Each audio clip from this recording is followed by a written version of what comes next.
When you break it down like this, like we're talking about, we know the brain changes with sleep deprivation. We know there are brain changes with these exposures to screen and then with some of the content.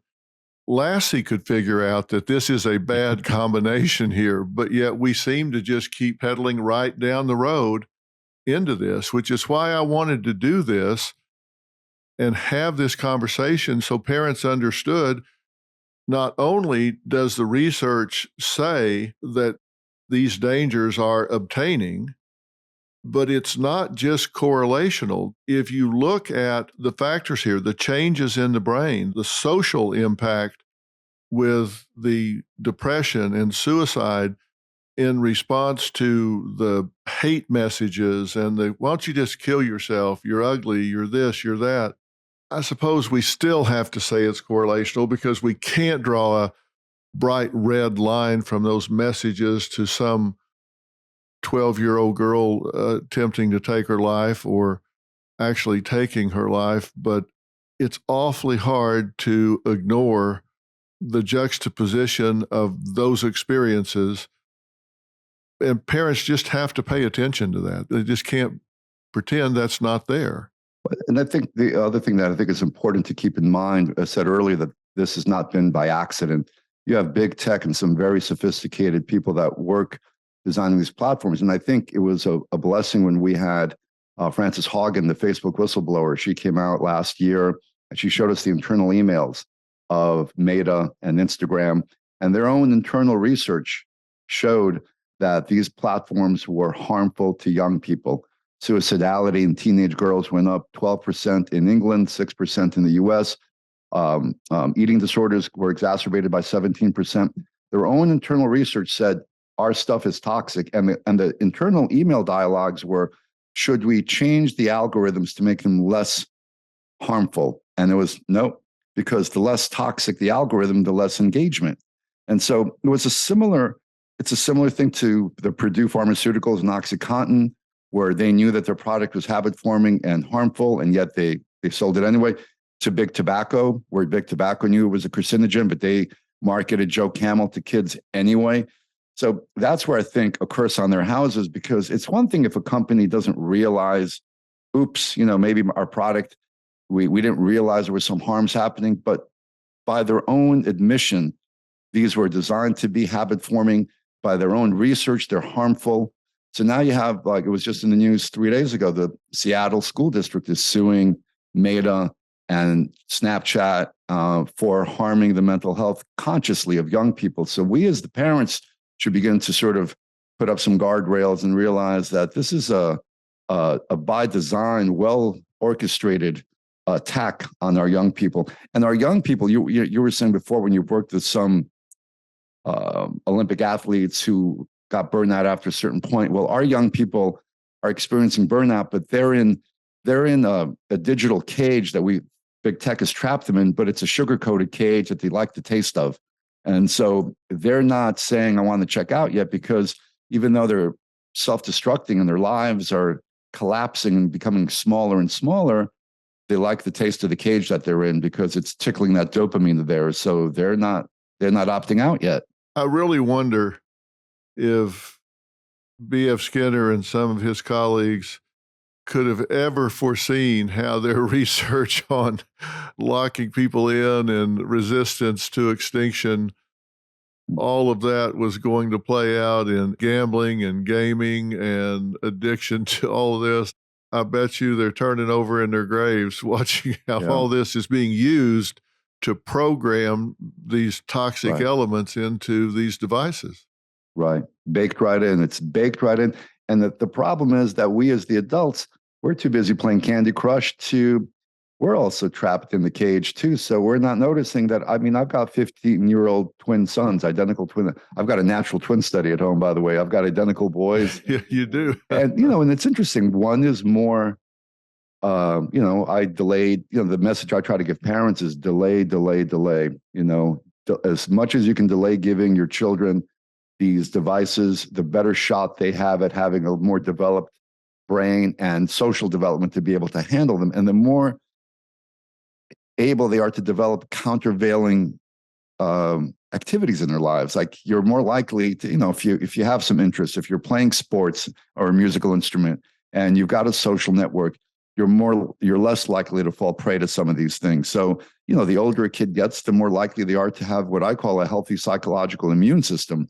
But if you have a compromised psychological immune system and then this digital virus comes your way, you're gonna get snake bit.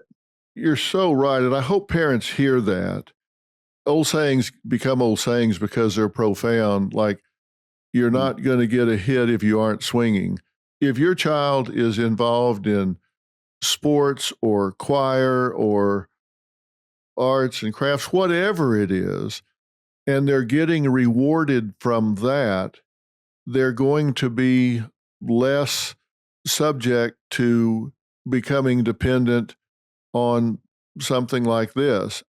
I watch my grandkids, for example, and they're all involved in year-round sports, and they're into scuba diving and all these different things. And it's like, I know that they see all of these things, and I see them with these groups of friends and stuff.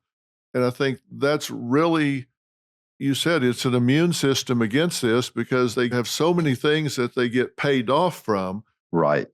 I kind of analogize it the other day to people talk about, the old cat woman down on the corner that just lives with 50 cats but doesn't deal with any people. It's just easier.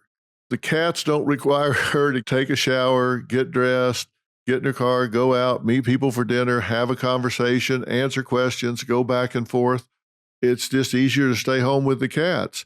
It's the same thing with these digital relationships. You don't have to be an interesting conversationalist. You don't have to be a good friend that's there during hard times. You aren't required to put as much effort and energy into it. You just click or don't, and you make a comment. It doesn't matter if you're in your pajamas and slippers. It's so much easier, and they don't develop those skills. But for 99.999999% of the people, it doesn't pay very well. So eventually you're going to have to get out there and compete.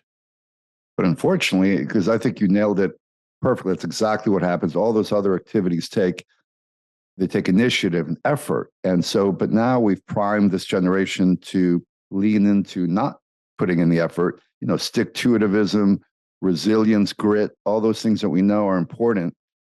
So many of our young people lack those ingredients now, and it's not as if it's a switch that you can magically turn on. The kid who's been living on his mom's couch for 15 years isn't going to magically develop grit. No. We try in our treatment program to kind of change the course of history, but once you ingrain some of those bad habits, it's really hard to undo. And that's, I think, the message for parenting. It's easier to prevent than to treat. And so if we could prevent some of these issues from happening and be thoughtful, look, it takes a lot more effort to be a tech cautious parent. I know that there were plenty of long drives. It would have been easy to drop the tablet in the backseat of the car when my kids were being noisy or whatever.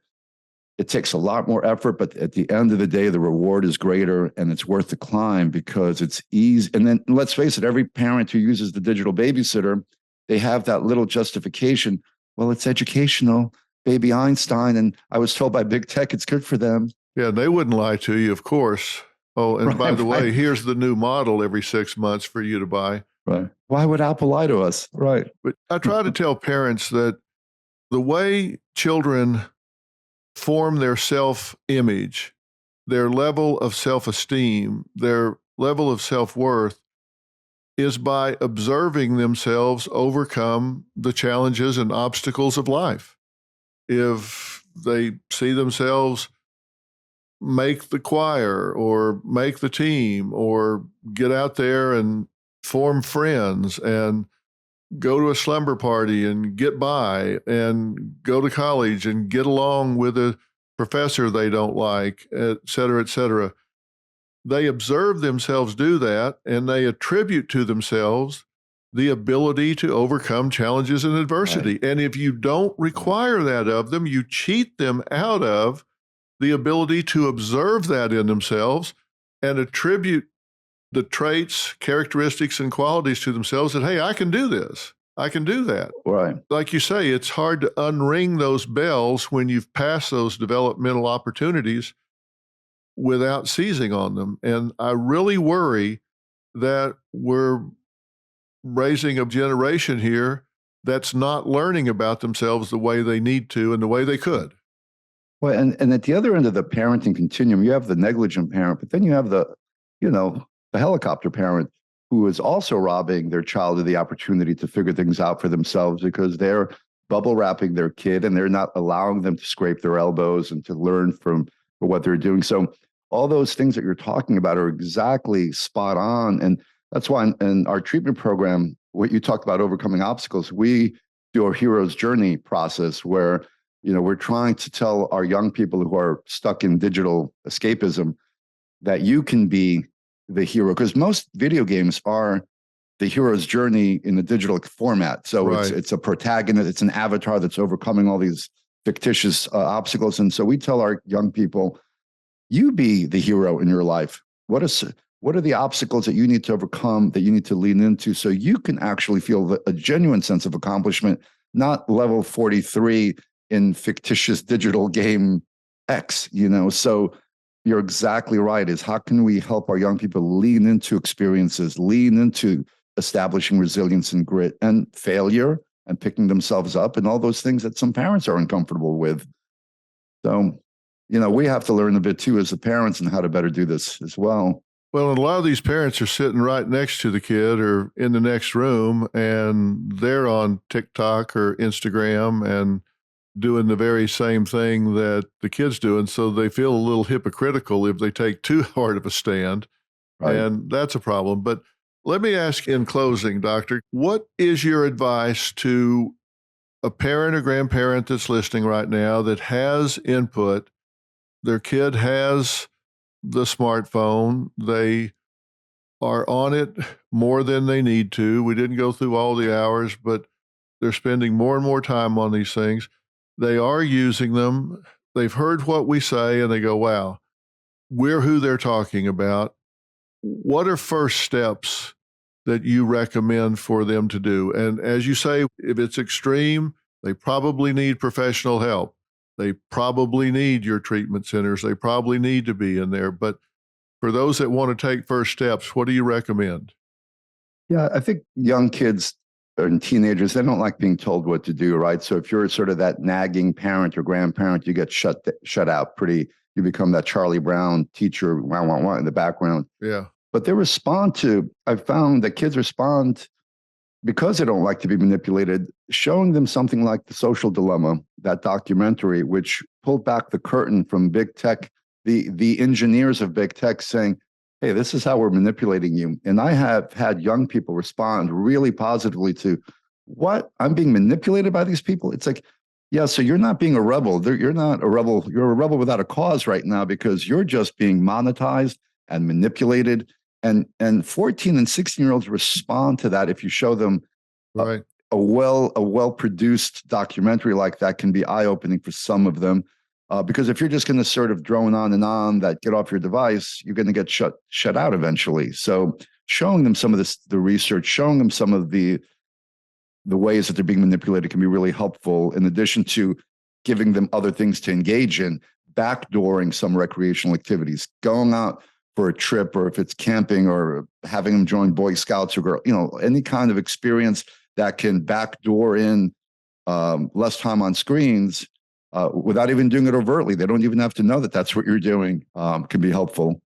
Yeah, get them where there's no connectivity. Right. Go to camp, go to some other types of experiences where they don't want to go to a digital detox boot camp, but they might want to go to a surf camp, or they might want to go to, a horse ranch for 6 weeks over the summer. These are things. And oh, by the way, there's no phones allowed, but that's not what you're going there for. You're going there to get a nature experience. Well, that's great advice.